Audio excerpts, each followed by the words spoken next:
एक अंधेरी रात थी। आसमान में काले बादल गरज रहे थे और हल्की हल्की बारिश हो रही थी। अनवी, एक 7 महीने की गर्भवती महिला, अकेली जंगल के बीच से भागती चली जा रही थी। उसका चेहरा डरा हुआ था, सांसें तेज और कांपती हुई। वो बार बार पीछे मुड़कर देख रही थी, जैसे किसी से भाग रही हो। उसके कपड़े भीगे हुए थे और हाथ पेट पर रखा था, जैसे अपने बच्चे को किसी खतरे से बचाना चाह रही हो।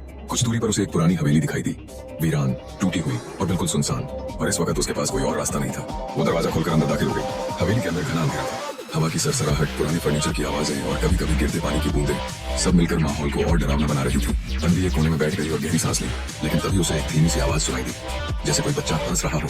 वो चौंक गई। ये कौन है? उसने आवाज लगाई, लेकिन कोई जवाब नहीं आया। वो धीरे धीरे आवाज की दिशा में बढ़ी। एक कमरा खुला हुआ था, जहाँ एक लकड़ी का पुराना झूला खुद ब खुद हिल रहा था। झूले के पास एक फटी पुरानी डायरी पड़ी थी। उसने डायरी उठाई और पढ़ना शुरू किया। उसमें लिखा था, वो फिर आएगी अपने बच्चे को लेने, कोई उसे रोक नहीं सकता। अनवी के रोंगटे खड़े हो गए।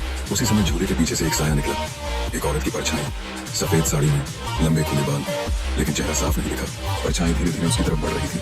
अनवी कांपती हुई पीछे हटने लगी, लेकिन तभी वो परछाई रुक गई और धीरे से बोली, मेरा बच्चा वापस दे दो। अनवी डर से चीख पड़ी, नहीं, ये मेरा बच्चा है। और तभी सब कुछ अचानक शांत हो गया। जब सुबह हुई, गांव वालों ने हवेली में अनवी को बेहोश पाया, लेकिन हैरानी की बात यह थी, अनवी की गोद में बच्चा नहीं था और अल्ट्रासाउंड रिपोर्ट के मुताबिक बच्चा कभी था ही नहीं। डॉक्टर बोले, यह असंभव है, वो कभी गर्भवती ही नहीं थी। पर गांव वाले जानते थे। उस हवेली में सालों पहले एक औरत ने अपने बच्चे के साथ आत्महत्या की थी। कहते हैं उसकी आत्मा आज भी वहां आती है, अपने बच्चे को ढूंढने, और वो रात शायद उसी की थी। समाप्त।